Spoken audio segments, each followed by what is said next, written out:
Oh, we got Johnny Depp here. Hey, boss, how you doing? All right, so I had a question about something you were talking about earlier. Oh, my bad. So you were talking about science and the church and, like, separating the two. I just fundamentally don't believe that. I want to know where that came from. Because Say that again. Science, for me, explains God's creation. Science, got it. Yeah, science. No, I never said separate. No, I said reason and revelation. You kind of did earlier, though. No, I never said that. I said reason and revelation are two different matrices of viewing things, right. And actually one can point to the other. Okay, well, for me, I'm saying science explains the world and whatnot, right? That's why I chose science as a course. Great. Right. I think science proves that God is true. I think the more that we study the human genome, the more that we map DNA, the more that we understand the miraculous improbability of our existence. We're talking about verbiage here a second ago. Let's just talk about how science doesn't prove God, it explains God, if you anything. Fine. Right. Semantics, right? That's what we were talking about earlier? Okay, sure. What I'm saying is, why does it have any room in our political discussion whatsoever? Oh, it has a huge role in our political discussion. Why? You mean politics or religion or what? Yeah, politics. What? Why does religion play any role in politics? Again, I'll go back to what I said in my opening speech. Can you have a separation of morality and state? Yes. Okay, explain that to me. So if we're going to pass a law, yes, and we're going to say, do not murder, by right. what standard do we believe that? By any you which please. By the what? Separation of church and state no, I got it. says that I can have any reason for believing that. No. No. You're trying to cut me following. off. Chill. No, you're not. Hold on. Chill. You're not following. You have to tell me by what standard do you get that from. Calm down. So what I'm saying is I can derive morality from any which way I do believe. Oh, I agree with that. That's a problem. Which means Christianity does not need to be the fundamental cause for morality, so I'm saying they should be separate 110%. Okay, then what cause of morality do you think the state should ascribe to? There's no basis for morality. Morality is what the collective believes. Oh, it's what the collective believes. Like a democracy. Got it. So at some point, do you believe murder is objectively wrong?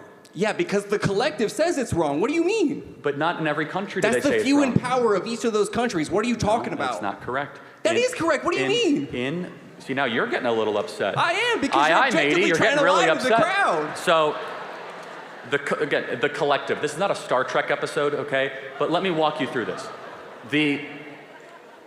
In Nazi Germany, the body politic wanted bad things to happen to Jews. And most of the world said that was wrong.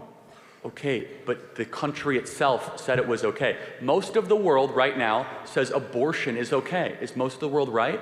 Yeah, probably. Oh. By what moral standard? By the one they've collectively agreed upon. Can the collective ever be wrong?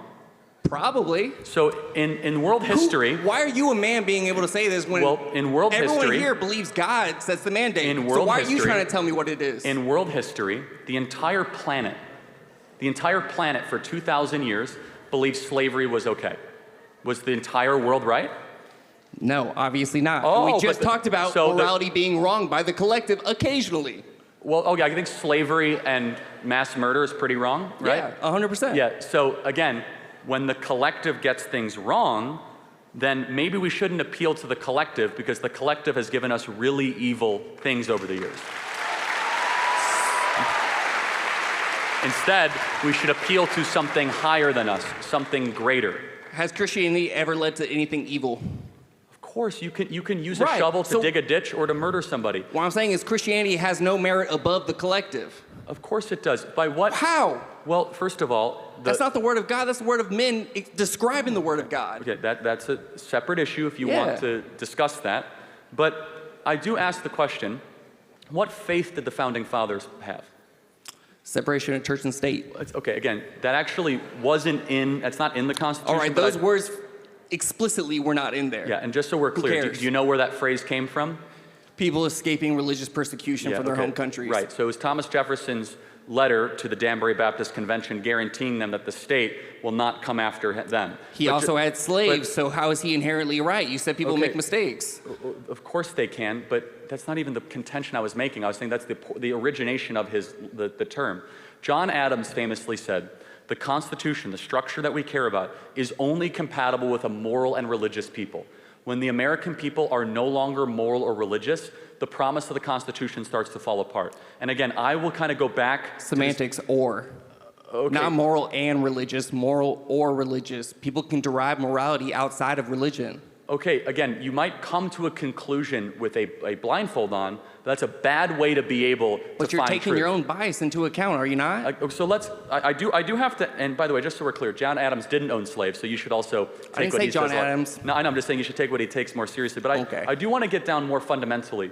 In the 20th century, we saw mass murder in China, in Vietnam, in the Soviet Union, in Nazi Germany, all because they believed the collective morality is correct. Does any of that make you have pause that maybe we should appeal to something greater? You're also describing places where they had power consolidated at the top. Well, okay, because the people largely gave it to them, right? Not necessarily. So if today, let's do a hypothetical. Okay. If today, so actually in 1840. Okay, that's not now. Okay, let's even say today. If today all of a sudden there was an up or down vote and people want to bring back, let's just say indentured servitude, would the collective be wrong? Probably, and I would speak out against that too. By what definition of wrong are you appealing to? My own sense of morality that's not derived from religion. See, this is where you get this, now the final revealing. He's now revealed himself. What reveal? It's your opinion versus their opinion. We as Christians believe there's something above both of us that we appeal to. And I agree with that. I don't agree with your sense of morality. Your sense of morality is a bastardized of the church word. The word of God comes from the bastardization of man. Who wrote the passages in the Bible? Man. Well, he transcribed them. He transcribed. That's the same fucking. Oh, sorry. That's the same thing. I'm sorry. That's my bad. I'm sorry. By what moral standard was it wrong to swear?